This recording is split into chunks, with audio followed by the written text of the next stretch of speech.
नमस्कार, भारत समाचार देख रहे हैं आप और मैं हूं आपके साथ प्रियव्रत दीक्षित। आज हम बात करने वाले हैं जिस मुद्दे को लेकर, वो है धर्मांतरण। जी हां, धर्मांतरण जिसको लेकर अगर बात की जाए तो कहीं ना कहीं एक बड़ा खेल यहां पर उत्तर प्रदेश के कई जिलों में चल रहा है, जिसको लेकर अब एटीएस ने जो खुलासे किए हैं वो सच में चौंकाने वाले हैं।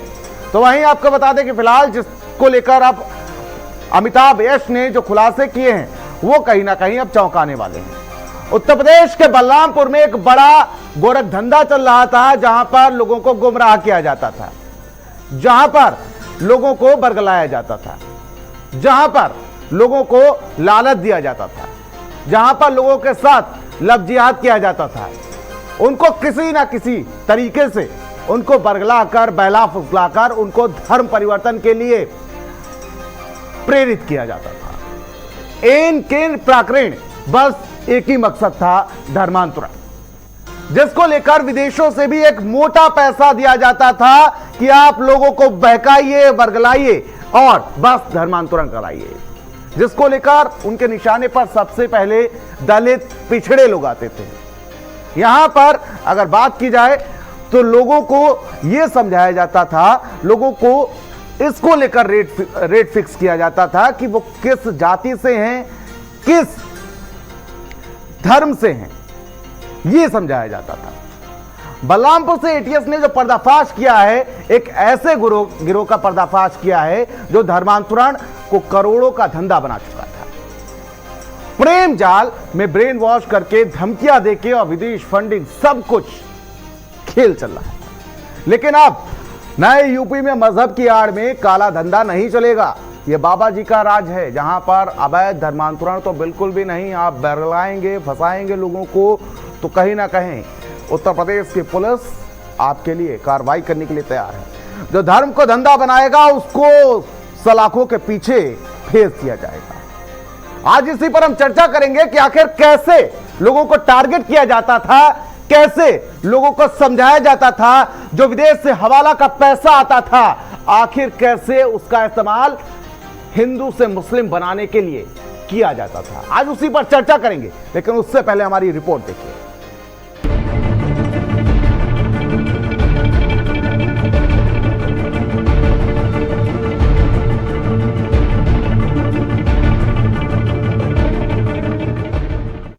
धर्मांतरण कराना है, हो जाएगा। ब्राह्मण क्षत्रिय लड़की चाहिए, मिल जाएगी। कैसे करोगे ये सब? ब्रेन वॉश कर इस्लाम अपनाएंगे। बलरामपुर की चांद औलिया दरगाह, जहां इबादत के नाम पर ब्रेन वॉश हो रहा था और मजहब के नाम पर करोड़ों का खेल खेला जा रहा था। छांगुर बाबा उर्फ जलालुद्दीन, जो खुद को एक पीर बाबा कहता था, वो असल में धर्मांतरण गिरोह का सरगना निकला, जिसके दिखावे में श्रद्धा थी, लेकिन असल में एक बड़ी साजिश। और जब यूपी एटीएस की एंट्री हुई तब उस दरिंदे का चेहरा बेनकाब हो गया। इस धर्मांतरण गिरोह के लड़के भोली भाली हिंदू लड़कियों को प्रेम के जाल में फंसाकर जबरन इस्लाम अपनाने के लिए मजबूर करते थे। तो चलिए पहले आपको बताते हैं कि कैसे खेला जाता था ये धर्मांतरण का खेल। मजहब बदलकर लड़कियों को प्रेम जाल में फंसाते थे मुस्लिम युवक, पहला फुसला कर कराते थे धर्मांतरण। धर्मांतरण के लिए मिलती थी विदेशों से फंडिंग। ब्रेन वॉश कर लड़कियों के नाम बदले, धर्म न बदलने पर केस करने की धमकी देते। गिरोह के पास धर्मांतरण की बकायदा फीस तय। ब्राह्मण क्षत्रिय सरदार लड़कियों के लिए 15 से 16 लाख, पिछड़ी जाति की लड़कियों के लिए 8 से 12 लाख, अन्य जातियों के लिए 8 से 10 लाख। ये सिर्फ एक बाबा की कहानी नहीं थी, ये एक पूरे गैंग का मिशन था, जिसमें गल्फ देशों से फंडिंग, ब्रेन वॉश, प्रेम जाल और धर्मांतरण के सैकड़ों प्लान चल रहे थे।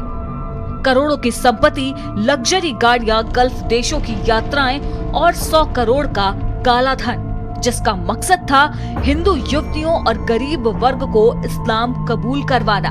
और इस साजिश में झांगुर बाबा का साथ दे रहे थे नीतू रोहरा उर्फ नसरीन, महबूब, पिंकी, रिजवी जैसे कई चेले। यूपी एसटीएफ ने धर्मांतरण कराने वाले एक गिरोह का पर्दाफाश किया है। दरअसल ये पूरा मामला धर्मांतरण से जुड़ा हुआ है। शिकायत मिली थी कि छांगुर बाबा बलरामपुर में एक बड़ा धर्मांतरण का रैकेट चला रहा है, जिसमें कई युवक युवतियों को धर्मांतरण करा के आतंकवादी गतिविधियों में लिप्त किया जा रहा है। जो छांगुर बाबा है उसको बड़े पैमाने पर जो गल्फ कंट्री हैं वहाँ से फंडिंग की जा रही थी। इसके अलावा इसका जो नेटवर्क है वो भारत के तमाम राज्यों में फैला हुआ है। इन लोगों ने धर्मांतरण न मानने पर लोगों को झूठे मुकदमों में फंसाया, धमकाया और मजबूर किया। गरीबों को पैसों का लालच, दलितों को सहारा देने की झूठी उम्मीद अब एक प्लान का हिस्सा थी। और छांगुर बाबा खुद को पीर बताकर शिजर-ए-तैयबा जैसी किताबों से इस्लाम का प्रचार करता, लेकिन असल में वो धर्म का परिवर्तन करके काला कारोबार चला रहा था। छांगुर नाम का एक व्यक्ति अपने आप को हाजी पीर जलालुद्दीन बताता है और इलीगल कन्वर्जन्स के लिए काफ़ी पैसा प्राप्त कर रहे हैं और पैसे के माध्यम से कन्वर्जन्स कराए जा रहे हैं। गहन जांच से ये जानकारी हुई कि कुछ युवतियों को प्रेम जाल में फंसाकर इनके एजेंट्स द्वारा कन्वर्जन कराया गया। ये भी जानकारी हुई कि इन एजेंट्स को अलग अलग बिरादरी की हिंदू लड़कियों को धर्मांतरण कराने के लिए अलग अलग अमाउंट्स मिलते हैं। वहीं अभी कुछ दिनों पहले आपके चैनल ने आपको दिखाया था कि राजधानी लखनऊ में 12 लोग जो धर्म बदलकर मुसलमान बन गए थे, उनकी भी घर वापसी हो गई है और पूरे हवन पूजन के साथ उन्होंने हिंदू धर्म वापस से अपना लिया। आपको बता दें कि इन 12 लोगों के धर्मांतरण के पीछे भी छांगुर का ही हाथ था। किसी की शराब की लत छुड़वाने तो किसी को प्रेम जाल में फंसाकर इसने जबरन धर्म परिवर्तन करवाने को मजबूर किया था।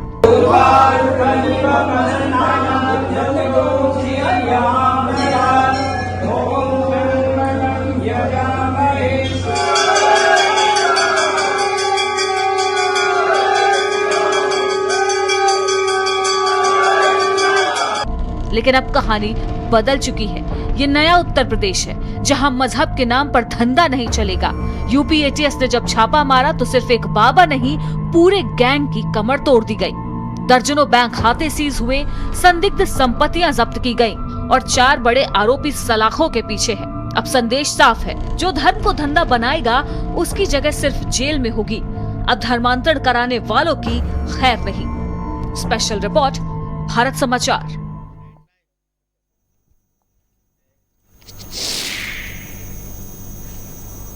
तो ये छांगुर बाबा देखिए, जरा इस चेहरे को देखिए।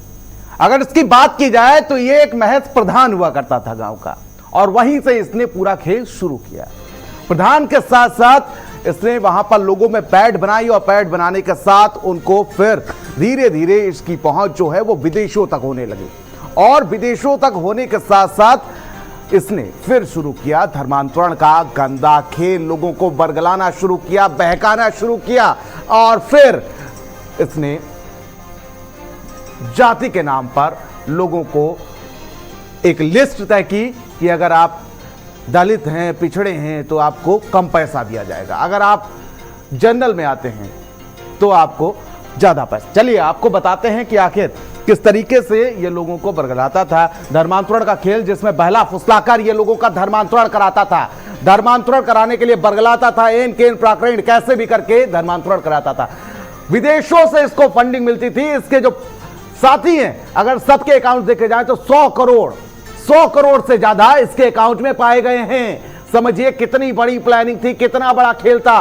गिरोह के पास धर्मांतरण का बाकायदा फीस तय था पूरा। ब्राह्मण, क्षत्रिय, सरदार लड़कियों को 15 से 16 लाख रुपए दिए जाते थे। पिछड़ी जाति की लड़कियों को 10 से 12 लाख रुपए दिए जाते थे। अन्य जातियों के लिए 8 से 10 लाख रुपए का इसने रेट फिक्स कर रखा था। तो वहीं मजहब बदलकर लड़कियों को प्रेम जाल में फंसाता था। और आपको बता दें, कुछ मुस्लिम युवक भी इसने लगा रखे थे जो लड़कियों को अपने प्रेम जाल में फंसाते थे और उनका धर्म परिवर्तन कराते थे। धर्मांतरण के लिए मोटी रकम, यानी कि इसके अगर जो साथी हैं, जो लगभग इसके 40 साथी हैं, उनके अकाउंट्स में कम से कम 100 करोड़ की राशि जो है वो मिली है। तो देखिए जरा, ये समझ सकते हैं आप कि किस तरीके से धर्मांतरण का गंदा खेल चल रहा है। गंदा है पर धंधा है, लेकिन धर्मांतरण का खेल तो जारी रहेगा। यूपी में कई ऐसे हॉटस्पॉट हैं, कई ऐसी जगहें हैं जहां पर धर्म के नाम पर धर्म परिवर्तन किया जाता है, लोगों को बहलाया फुसलाया जाता है, बरगलाया जाता है और इन के इन प्रकरण कैसे भी करके फिलहाल धर्म परिवर्तन कराया जाता है। हमारे साथ कुछ मेहमान जुड़े हुए हैं, उनका तारुफ करवा देते हैं आपसे। शिशिर चतुर्वेदी जी हमारे साथ राष्ट्रीय प्रवक्ता हैं हिंदू महासभा के, और मौलाना शहाबुद्दीन रिजवी जी हैं राष्ट्रीय अध्यक्ष ऑल इंडिया मुस्लिम जमात के। ए.के. द्विवेदी जी हमारे साथ एक्स डीजीपी हैं और साथ ही डीजी हैं। स्वागत है आप सभी का। और साथ ही साथ हमारे संवाददाता अनूप हमारे साथ लखनऊ से जुड़े हुए हैं। अनूप, सबसे पहले आपके पास आना चाहूंगा और इस पूरी घटनाक्रम के पीछे की हकीकत क्या है, क्या क्या अभी तक इसमें खुलासे हुए हैं और कैसे कैसे ये अवैध धर्मांतरण का खेल चल रहा था, हवाला का पैसा इसमें इस्तेमाल किया जाता था, चाहे लफ्जियात हो, कैसे भी करके बस एक ही मकसद था इन लोगों का कि कैसे भी कैसे धर्म परिवर्तन कराया जाए। क्या अपडेट आपके पास है?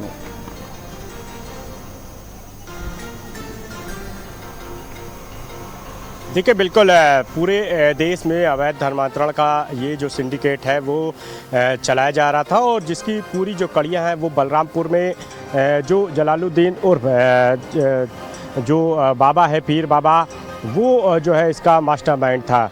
बीते साल सितंबर में जो है एटीएस ने जब शिकायत मिली थी तो इसमें मामले में जो है मुकदमा दर्ज किया गया था, जिसमें जलालुद्दीन और जो बाबा है पीर बाबा, इसके खिलाफ मुकदमा दर्ज किया गया था। इसका जो बेटा था महबूब, इसके अलावा नवीन रोड़ा उर्फ जो जमालुद्दीन है, इसके अलावा नीतू नसरीन, इनके खिलाफ जो है मुकदमा दर्ज किया गया था और 50,000 रुपये का इनाम जो है इस बाबा के ऊपर रखा गया था। जिसके बाद से एटीएस की टीमें लगातार जो है इसमें पड़ताल कर रही थी।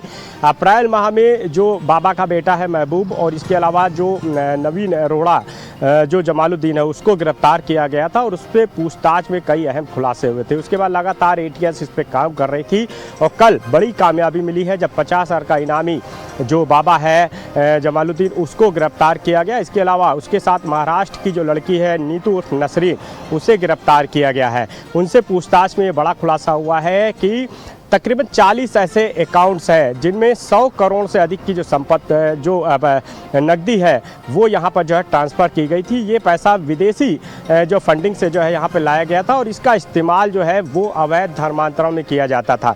ये जो सिंडिकेट है, ये जो मुस्लिम लड़के हैं, उनको अपने एजेंट के तौर पे इस्तेमाल करता था, जिनका काम होता था कि हिंदू लड़कियों को वो किसी भी तरह से प्रेम जाल में फंसाएं या अन्य तरीके से प्रलोभन दे करके उनको मुस्लिम में कन्वर्ट कराया जाए, जिसके लिए रेट भी फिक्स किया गया था। बाकायदा अपर कास्ट की जो लड़कियां होती थी उनके लिए 12 से 16 लाख रुपए तय था, जबकि जो लो लेवल की यानी जो ओबीसी एससी या अन्य जाति की जो लड़कियां होती थी उनके लिए मैं लौटूंगा हमारे साथ कुछ बड़ी संख्या में इनको कन्वर्ट कराने का काम कराया गया था।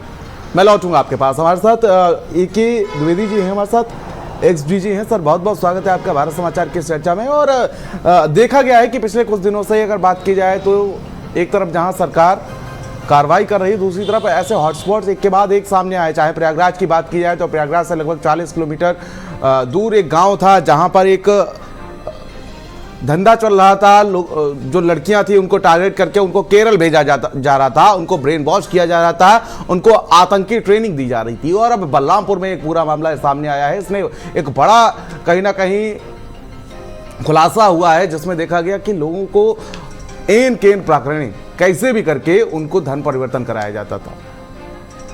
कैसे इन हॉटस्पॉट्स को देखते हैं आप? देखिए, आप जो कह रहे ये चीजें वो हैं जो उजागर हो चुकी हैं जी। सच्चाई ये है कि इस तरीके का काम, अवैध रूप से धर्म परिवर्तन कराने का काम, ऐसा नहीं है कि पिछले 2-4 सालों से ही चल रहा है। मेरी जो जानकारी है पिछले कई दशकों से चल रहा है। लेकिन वर्ष 2020 में इसके बारे में, इसको रोकने के लिए, अवैध धर्म परिवर्तन को रोकने के लिए उत्तर प्रदेश में एक कानून बन गया। और कानून बन जाने के बाद जब यह कानून लागू हो गया, उसके बाद से पुलिस भी सक्रिय हुई। 2020 के पहले कोई कानून नहीं था तो कोई कार्रवाई नहीं होती थी। लोगों की जानकारी में आता था, मामला इधर उधर हो जाता था। लेकिन अब चूंकि कार्यवाही हो रही है, मशीनरी सक्रिय हो गई है, पुलिस सक्रिय हो गई है, नागरिकों में जागरूकता आ गई है, जागरूक नागरिक स्वयं अपने घर पर, आसपास मोहल्ले में, समाज में इस बात पर सतर्क रह रहे हैं, देख रहे हैं। अगर कहीं से कोई जानकारी मिल रही तो पुलिस को बता रहे हैं। इस कारण अब ऐसे मामलों में मुकदमे पंजीकृत हो रहे हैं, कार्यवाही हो रही है और मीडिया के माध्यम से लोगों को जानकारी हो रही है। तो निश्चित रूप से कार्रवाई होने का अच्छा असर पड़ेगा। जिस मामले की चर्चा यहाँ हो रही है, झांगुर बाबा जो भी है उतरौला के, दरअसल लगभग अभी एक प्रथम दृष्टया जो जानकारी मिल रही, 100 करोड़ रुपए विदेशों से फंडिंग हुई है। जब इसकी गहन जांच होगी, निश्चित रूप से एटीएस पुलिस जांच करेगी, तो कई और खुलासे होंगे बड़ा रैकेट है और सर। ये भी ऐसा पाया जाएगा, मेरा अनुमान है, जो अनुभव के आधार पर मैं कह रहा हूँ, इसमें फेरा कानून का भी उल्लंघन हो सकता है। हवाला के जरिए भी पैसा आता है, ये बातें तो सही है। हो सकता है मनी लॉन्ड्रिंग भी होती हो, उस कानून का, पीएमएलए कानून है, उसका भी उल्लंघन होता होगा। तो ये सब चीजें जब अभी और जांच कर लेगी एटीएस या पुलिस यहाँ के उत्तर प्रदेश की, तो और भी मुकदमे पंजीकृत होंगे। इस गैंग में आपने बताया जो बड़ा साफ है, महाराष्ट्र के भी लोग सम्मिलित हैं। उत्तर प्रदेश में ना केवल गोंडा, आजमगढ़ में भी मुकदमा पहले ये जो हुआ नेपाल से लगे हुए जिले ना सर, इनको ज्यादा टारगेट किया जाता है, क्योंकि जहां पर ये धंधा चल रहा था, जहां पर ये मजार थी, जहां पर ये धंधा चल रहा था, वहां से महज 35 किलोमीटर की दूरी है नेपाल बॉर्डर की। इन्हीं जिलों को टारगेट किया जाता है। मैं लौटूंगा आपके पास सर, मैं लौटूंगा। हमारे साथ श्री चतुर्वेदी जी हमारे साथ जुड़े हुए हैं, अध्यक्ष हैं, प्रवक्ता हैं हिंदू महासभा के। सर, जिस तरीके से देखा गया है कि कहीं ना कहीं हिंदू धर्म को ही टारगेट किया जाता है, चाहे अगर बात की जाए तो जो ईसाई हैं वो भी हिंदुओं को टारगेट करके उनका धर्म परिवर्तन कराते हैं, और जिस तरीके से झांगुर बाबा जैसे लोग हैं ये भी हिंदुओं को टारगेट करके धर्म परिवर्तन कराते हैं। देखिए, मैं बताता हूँ कि ये एडीजी साहब ने जो कहा बिल्कुल सही बात है। दशकों से चल रहा है इसकी लड़ाई। मैंने उत्तर प्रदेश बहुत बड़ी लड़ी है, कम से कम 1500 लड़कियां हिंदुओं की मैंने बचाई हैं लव जिहाद में। जो जिनको शिकार बनाया गया उनको वापस घर भिजवाया गया। बहुत सी लड़कियां नहीं भी आई जो नहीं मानी, क्योंकि उनकी ब्रेन वॉशिंग हुई थी। तो इन दशाओं में इसकी हमने, आपके टीवी चैनलों का बड़ा योगदान रहा। मैं डिबेट जब करता था तो मैंने लव जिहाद को लेकर के 2020 के पहले कई चैनलों पर भाजपा के प्रवक्ताओं जी को खदेड़ा। क्यों खदेड़ा? उसकी वजह ये थी कि मैंने कहा ये सपा के प्रवक्ता कह रहे हैं लव जिहाद हो रहा है, कांग्रेस के कह रहे हैं, लेकिन आपकी तो सरकार है, आप क्यों बता रहे हो गोरखपुर में लव जिहाद हो रहा है, कानपुर में हो रहा है, बनारस में हो रहा है? आप जिम्मेदार हो इसके, क्योंकि सरकार में हो आप। तो उस वक्त क्या हुआ, चैनल से भाजपा प्रवक्ता, क्योंकि मैं भगवादारी हूं, मुझको मेरी बात को सुन के वो डिबेट छोड़ के जाने लगे। तो चैनल के लोगों ने वहां नीचे पट्टी चलाई कि भाजपा प्रवक्ता चर्चा छोड़ के भागा। ये 3-4 चैनलों पे जब घटना घटी, 17-18 डिबेट लगा था उस दौरान मैंने की थी। तो उसके बाद ये 20 में ये कानून आया। फिर चैनल के भाइयों ने मुझसे पूछा कि शिशिर जी अब तो स्वागत करेंगे, कानून आ गया। तो मैंने कहा बिल्कुल नहीं करूंगा। कहे क्यों? हमने कहा इसलिए इस कानून को उठा के कूड़े के डिब्बे में डाल दीजिए। कहे आखिर क्यों? हमने कहा इसलिए डालिए क्योंकि इस कानून के अंतर्गत उस लड़के को तो सजा का प्रावधान दे दिया गया है, और इसमें 2 खामियां। एक तो इसमें अलग अलग लड़कियां, जैसे कोई ब्राह्मण समाज की, ठाकुर समाज की लड़की जाएगी तो उसमें 2-3 साल की सजा कर दी आपने, और जो दलित की लड़की जाएगी वो 10 साल की सजा कर दी।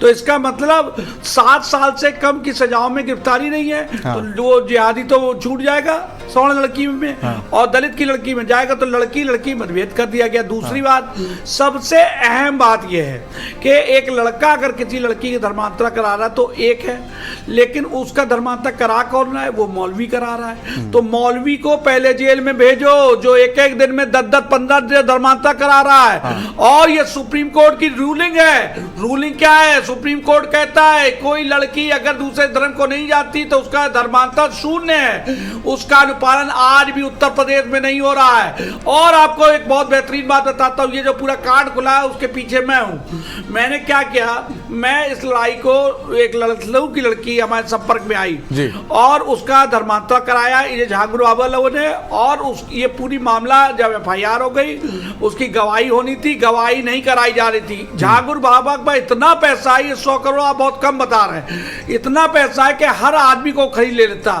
LIU की जांच होनी चाहिए, इसमें STF की जांच होनी चाहिए। ये पूरा का पूरा मामला STF में भी दबा दिया गया था। हुआ क्या, फिर वो लड़की रोते हुए मुझे एक रात मिली, उसके पास टेम्पो का किराया नहीं था। उसको फिर मैंने राय दी। मैंने कहा एक उत्तर प्रदेश पुलिस के बहुत ईमानदार अफसर है अमिताभ यश, तुम उनके पास जाओ बेटा, और मैं भी चल सकता हूँ। जब वो नहीं सुनेंगे तो मैं चलूंगा। एक सुनिए बढ़िया। तो अमिताभ यश जी के पास उसको मैंने भेजा उस दिन। वो अमिताभ यश जी के पास गई, इत्तेफाक से अमिताभ यश जी उससे मिले। उसकी पूरी बात थी, जिन अधिकारियों का उसमें संदिग्ध रोल था उसका बयान ही इस पूरे मामले पे नहीं कराया जा रहा था, क्योंकि इनके लोग हाई कोर्ट में भी बैठे, इनके लोग पुलिस में भी बैठे, तो मामला आउट हो जाता था, पैसे से सबको खरीद लिया जाता था। अब इसके बाद अमिताभ यश जी की और योगी जी को मैं बहुत बहुत बहुत आभार व्यक्त करता हूं। एक बार चर्चा में ले लेते हैं। मौलाना शहाबुद्दीन जी हमारे साथ जुड़ चुके हैं। सर, ऐसे हॉटस्पॉट जो चल रहे हैं उत्तर प्रदेश सहित पूरे देश में, उसको लेकर क्या कहना चाहेंगे? जो कहीं ना कहीं धन से, छल से, बल से, प्रेम जाल में फंसाकर जो धर्म परिवर्तन कराया जाए, उसको लेकर क्या कहना चाहेंगे? देखिए, जो वाकया हुआ है उत्तरला जिला बलरामपुर के जलालुद्दीन का, ये वाकया और इस तरह की घटनाएं या इस तरह के काम करना निहायत ही गलत बात है और इसका हम किसी सूरत पर समर्थन नहीं करते। और इस्लाम तो सीधे सीधी ये बात कहता है कि अगर अपने राजी खुशी से अगर कोई मजहब तब्दील करता है तो ठीक, वरना प्रलोभन देकर, जबर के जरिए, लालच देकर के, दबाव के जरिए उसका इस्लाम कबूल नहीं कराया जाएगा। पैगंबर इस्लाम की पूरी जीवनी में कहीं भी एक जो है वो एक भी वाकया इस तरह का नहीं है कि किसी को दबाव या जबर किया हो। इस्लाम भी उसको एक्सेप्ट नहीं करता है। और ये झूठ बोल रहे हैं, गलत बोल रहे हैं, सीधे सीधे ये गलत बोल रहे हैं। मैं साबित कर देता हूँ। इनसे क्या इनके धार्मिक पुस्तकों में नहीं लिखा है कि ये काफिर है और काफिर की बहन बेटियों की इज्जत लूटना स्वभाव है? 72 हूरें मिलेंगी। झूठ नहीं बोलने दूंगा आज मौलाना साहब आपको। 100 करोड़ रुपए सबूत पकड़ा गया है। हमारे दूध में नफरत के कारण आप थूकते हो, ये सच नहीं है। सर सुन लेते हैं, सच को आपको मानना पड़ेगा। सर ठीक है, चतुर्वेदी जी ठीक है, सुन लेते हैं। हाँ बोलिए। मुझे पता दरगाहें जो है 100 धर्मांतरण सर ठीक है सर, सुन लेते हैं एक बार। आपके अंदर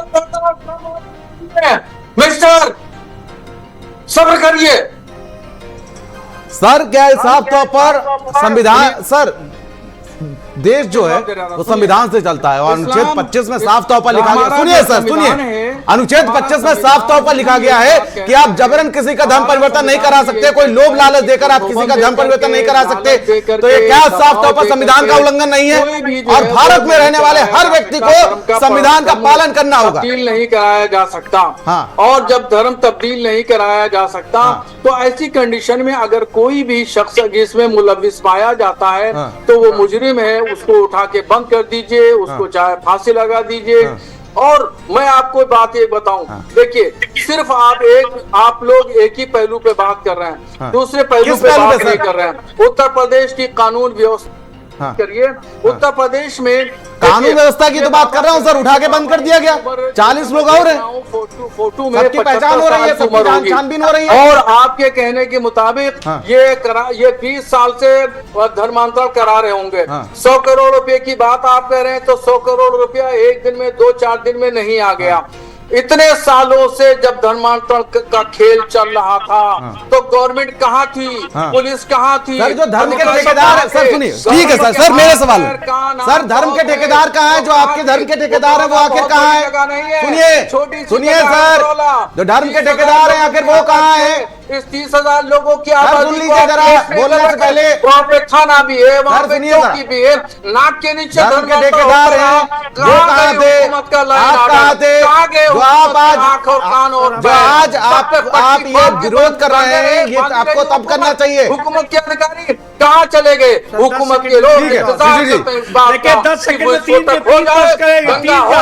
एक इनका मौलाना जहांगीर का एक मामला आ गया, दूसरा मामला दूध की घटना आ गई, और सबसे बड़ा तीसरा मामला इस लखनऊ में आया जब मलियाबाद में हथियारों का जखीरा पकड़ा गया।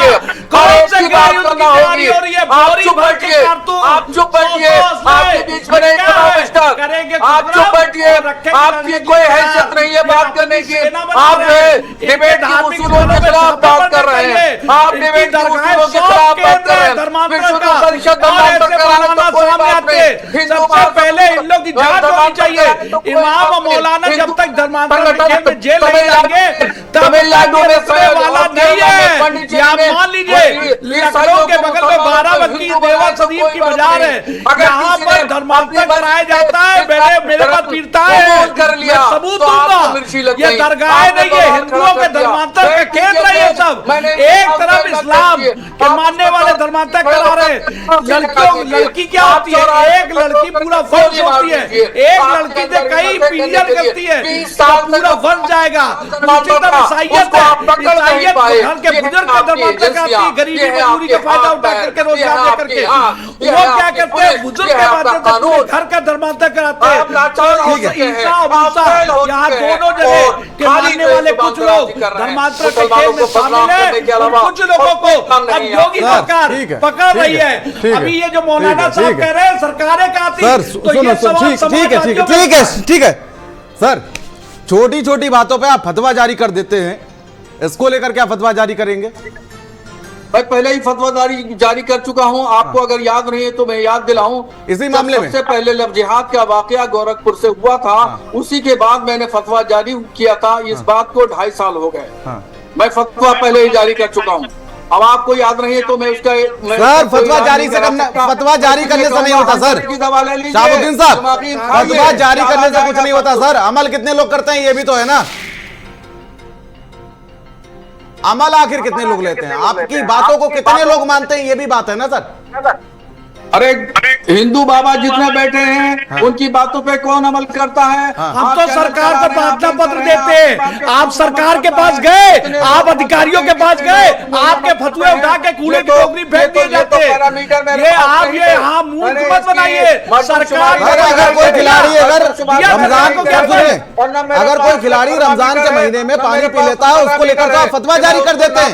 और ये इतना बड़ा हॉटस्पॉट बनाया गया है, लोगों को बहलाया जा रहा है, बरगलाया जा रहा है, संविधान का उल्लंघन किया जा रहा है, तब आप सो रहे हैं क्या? नहीं, हम जाग रहे हैं, सो आप रहे हैं, आपकी हुकूमत सो रही है।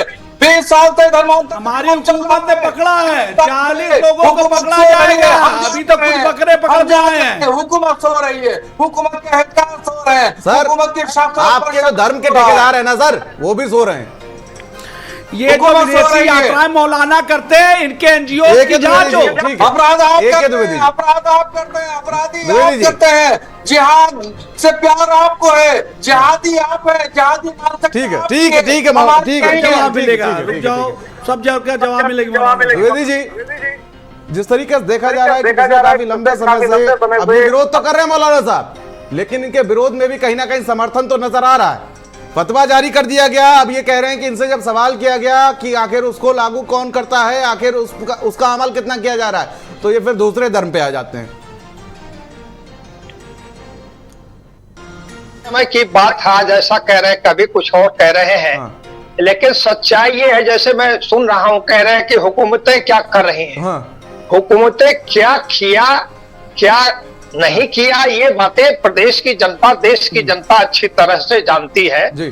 सच्चाई यह भी है कि सन 2020 में जो भी हुकूमत उत्तर प्रदेश में रही है, उसने सबसे पहले अध्यादेश ले आया और उसके बाद यही अध्यादेश के अंतर्गत ये कानून बना और तब से कार्रवाई हो रही, तो हुकूमत ने ये किया। दूसरी बात, मेरी जो जानकारी है, इसी कानून को जो 2020 में अध्यादेश के रूप में आया था, इसको काफी कड़ा कर दिया गया। सन 2024 में संशोधन किया गया और इस कानून के अंतर्गत आजीवन कारावास की सजा है।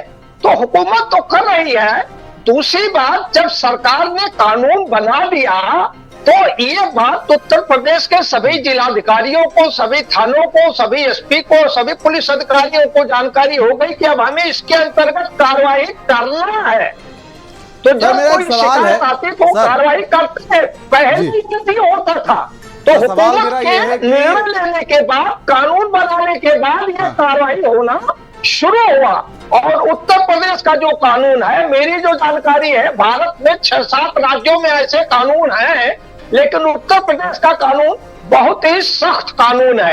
एक और बात बड़ी खास है कि उत्तर प्रदेश के 7 जिले हैं जो भारत नेपाल सीमा पर स्थित हैं और सन 1996 मैं समझ रहा हूँ सर, समझ रहा हूँ, लेकिन मेरा सवाल ये था कि जहां पर इतनी कड़ी कानून व्यवस्था हो, वहां पर 100 करोड़ रुपए हवाला के थ्रू आ जाता है और किसी को कान भनक नहीं लगती है। बिल्कुल सही, आप बिल्कुल सही कह रहे हैं। ये कहीं पर चूक हुई होगी जिसके कारण भनक नहीं लगी है, लेकिन जो आप चीजें स्पष्ट हुई कि ये छांगुर बाबा का अच्छा खासा इन्होंने खुद की संपत्ति बनाई है, अपनी खुद की संपत्ति बनाई है। इन्होंने कई शोरूम बनाए हैं, बंगला अच्छी खासी बड़ी बड़ी गाड़ियां खरीदी हैं, अपने लिए भी संपत्ति इन्होंने बनाया है। पुलिस को इसको पहले देखना चाहिए था, नहीं देख पाए थे, मैं चूक कह सकता हूँ। लेकिन अब अगर प्रकाश में आया है तो छानबीन में मुझे विश्वास है कि अभी इनके खिलाफ और मुकदमे भी कायम होंगे और हो सकता है कुछ समय बाद गैंगस्टर एक्ट के अंतर्गत भी इनके अंतर्गत कार्रवाई हो, तब इसका अच्छा परिणाम दिखेगा। जी, अनूप हमारे संवाददाता लगातार हमारे साथ बने हुए। अनूप, ऐसे कई हॉटस्पॉट हैं जहां पर ये गोरख धंधा चलता है, गरीब लोगों को बहला फुसलाकर बहलाया जाता है, फुसलाया जाता है और उनको धर्म परिवर्तन करा दिया जाता है। और भी कई, अभी पिछले कुछ दिनों की बात कर लें तो लगातार ऐसे मामले सामने आए हैं।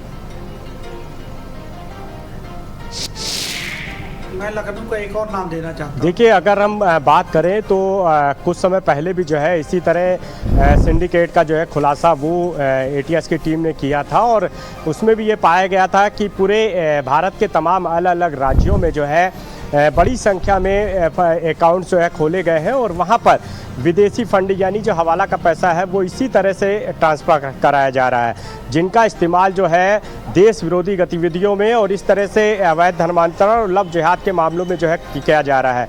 अब सवाल ये उठता है कि 40 ऐसे खाते मिले हैं जहाँ पे 100 करोड़ से अधिक की जो रकम है वो ट्रांसफ़र कराई गई और पूरा ये जो पैसा है वो विदेशों से लाया गया। अब ऐसे में जिम्मेदारी शायद बैंकों की भी बनती है कि आखिर वो समय रहते क्यों जो है एजेंसियों को जानकारी क्यों नहीं देते, ताकि समय रहते जो है उन पर एक्शन लिया जाए। लेकिन जिस तरह से ये पूरा जो सिंडिकेट चल रहा है, कोई नई बात नहीं है, पीछे काफ़ी समय से लगातार ये सिंडिकेट चल रहा है। सवाल ये उठता है कि आखिर इसकी जो जड़ है उसको कैसे ख़त्म किया जा सकेगा, क्योंकि हम देखते हैं कि लगातार एक के बाद एक गिरफ्तारी होती है, क्योंकि इससे पहले भी बड़ी गिरफ्तारियां की गई थी और अब ये झांगुर बाबा जिसको गिरफ्तार किया गया और ये पिछले काफ़ी समय से रडार पर था एजेंसियों के और यही वजह है कि इसके ऊपर 50,000 का इनाम भी घोषित किया गया था। इसका जो बेटा है महबूब, इसके अलावा जो उसका साथी है उसको भी गिरफ्तार किया गया था और लगातार इस पे एक्शन किया जा रहा था, लिहाजा अब इनकी गिरफ्तारी की गई है। लेकिन अभी भी ये जो पूरा नेटवर्क है वो काफ़ी बड़े स्तर पे पूरे देश में फैला हुआ है, उसको कैसे ख़त्म किया जाएगा ये ज़रूर सोचने की आवश्यकता है। हालांकि अधिकारी और एजेंसियाँ लगातार इस पर काम कर रही हैं, लेकिन अभी भी इसमें काफ़ी बड़े पैमाने पर लोग इसमें जो है इन्वॉल्व हैं। तमाम एजेंट हैं जो लगातार लड़कियों को गुमराह कर रहे हैं, उनको प्रेम जाल में फंसा रहे हैं या उनको किसी भी तरीके से इस मोह पास में फंसा करके और लखनऊ में एक उदाहरण देता हूँ दूसरे झांगुर बाबा का। एक वसीम करके व्यक्ति है, ये उत्तर प्रदेश के काबीना मंत्री नंदलाल नंदी के नाम का फोन यूज करता है। सारे गलत कार्य कर रहा है वो। और बिहार से आके यहाँ बसा, कई असलह लाइसेंसी उसने ले लिए, उसने खुद दौलत क्या बना ली, और वो अपने छोटे भाई की बीबी को छेड़ रहा था। वो है हिंदू, वो ठाकुर लड़की थी, मुस्लिम बनी, और उसके बाद वो मेरे संपर्क में आई, तो पति पत्नी दोनों को मैंने हिंदू धर्म में वापस लाए। और वो आज भी वो वसीम यहाँ इंदिरा नगर थाना क्षेत्र में रहता है। बीबीडी का केस है पूरा। और आपके टीवी चैनलों ने बहुत बेहतरीन तरीके से उसको आपने भी चलाया था। घर वापसी का मामला था पूनम सिंह का, इसी यूट्यूब पे डालेंगे तत्काल निकलेगा। आज भी वो मिनिस्टर के नाम से सारे गलत काम कर रहा है। और उनकी पत्नी जो है मंत्री जी की, उनसे वो पीड़िता ने फोन करके मिलने की अभिलाषा जी से प्रयास किया, वो नहीं मिली। वो आखिर उनके फोन के इस्तेमाल करके वो सारे गलत काम कर रहा है। लखनऊ पुलिस क्यों नहीं पकड़ रही है, मेरा सवाल है। ऐसे बहुत से जागरूक, ठीक है सर, समय का अभाव है थोड़ा सा, ठीक है, समय का अभाव है सर। आपका बहुत बहुत शुक्रिया हमारे साथ जुड़ने के लिए। द्विवेदी जी आपका भी बहुत बहुत शुक्रिया, चतुर्वेदी जी आपका भी बहुत बहुत शुक्रिया, और अनूप हमारे साथ जुड़ने के लिए आपका भी बहुत बहुत शुक्रिया। तो देखिए